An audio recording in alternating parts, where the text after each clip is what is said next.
Most of us have taken medicines and therapies to combat a disease at some point in our lives.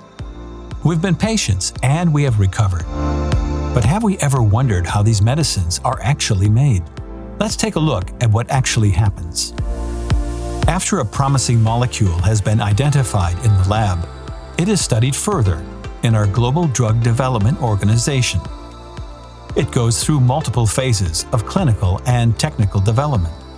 From a smaller Phase 1 trial, where the molecule is tested for safety and initial signs of efficacy, it proceeds, if successful, to a larger Phase 3 trial, with hundreds or even thousands of patients testing the potential medicine for safety and efficacy.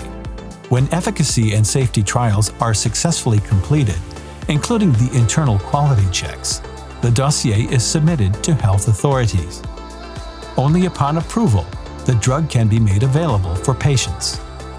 At this point, the new medicine will be produced at large scale at our sites.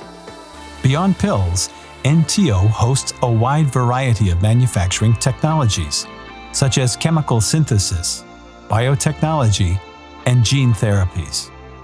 After this is when the new medicine is shipped across markets from our distribution centers.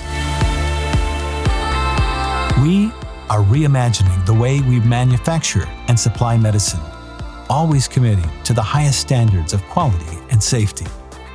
At NTO, a purpose-driven and competent workforce ensures we deliver high-quality medicines, on time, every time.